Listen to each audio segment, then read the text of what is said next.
Hi, I'm Paige, and I wanted to ask if you have ever experienced discrimination in China. 여기는 펜실베니아 주립대. 샘 리처드 교수가 수백 명의 학생들 앞에서 미국인 학생과 중국인 학생을 초대해 차별에 대한 주제로 강의를 하고 있습니다. My name is Alex, and I'm from State College, Pennsylvania.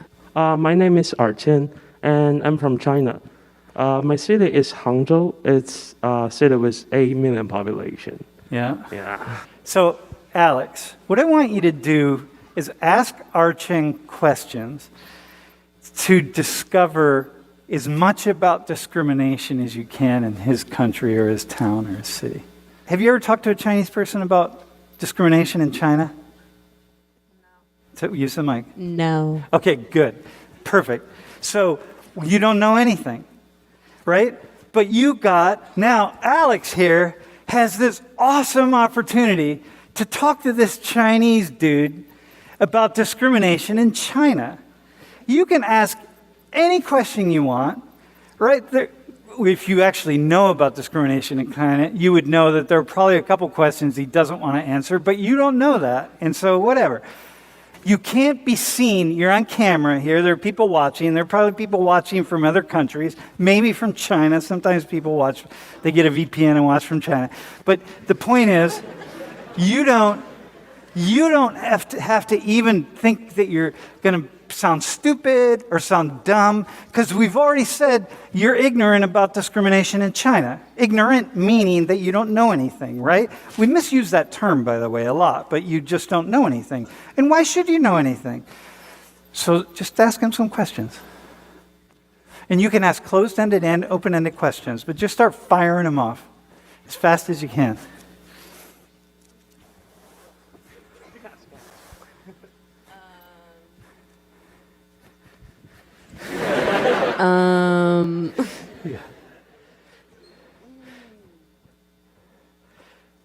Here, do you want me to help you?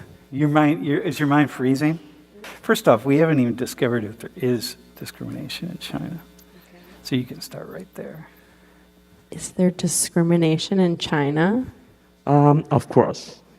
There's discrimination in every country, every place in the world. How are people discriminated against in China? Dude, awesome.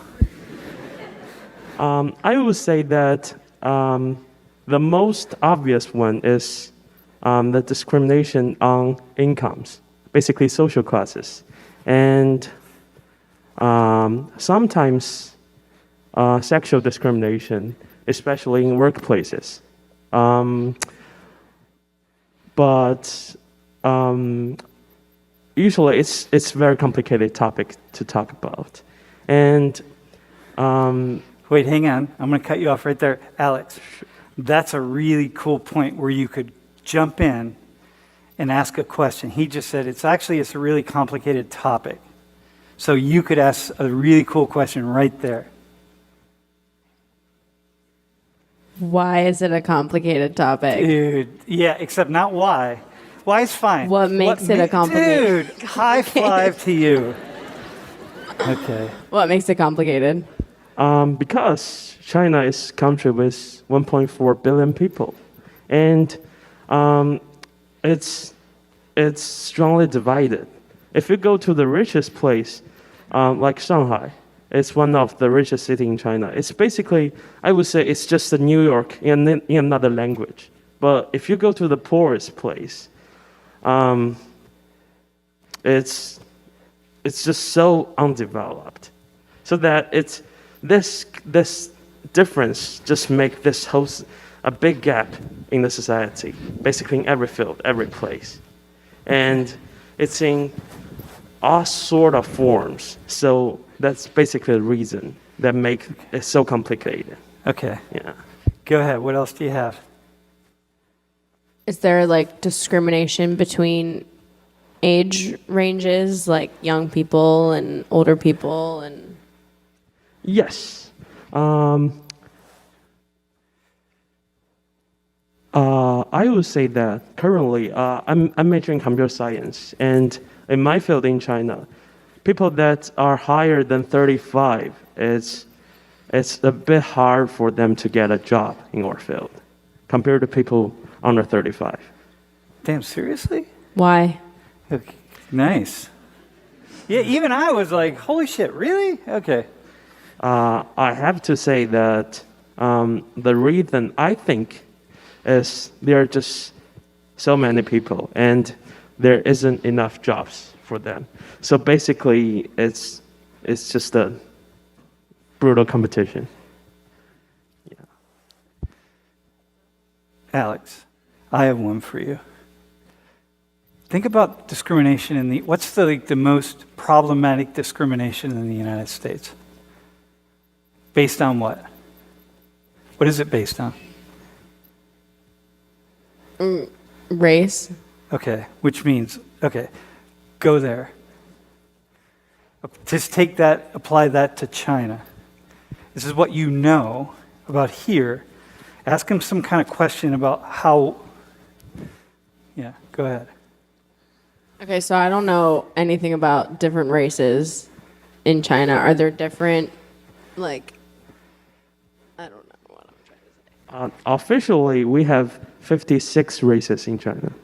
Okay, and is there discrimination between races? Are there bigger races? I would say that there are some discrimination between races, but the most of the reason is still related to incomes. Okay, so It's not purely race. So I want to Right. just point something out here. So she asked, are there different racial groups in China? And we could say ancestry groups, ethnic groups, however you want to say it, right?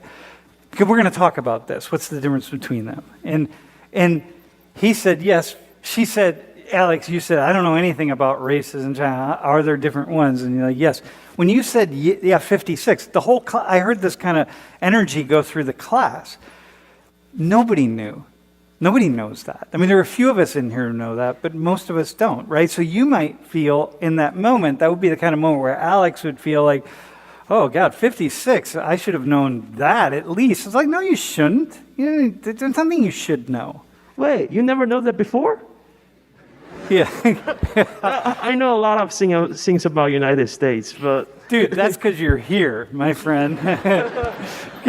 if she, yeah, exactly. Hi, I'm Paige, and I wanted to ask if you have ever experienced discrimination in China. hi, Paige. Whoa, awesome question. I would say basically I have never experienced, but partially that's because I consider myself to be an upper class. Okay. Yeah. Sometimes we don't ask questions because we think we're going to sound foolish or dumb, and it's like, no, this is it, man. You have an opportunity.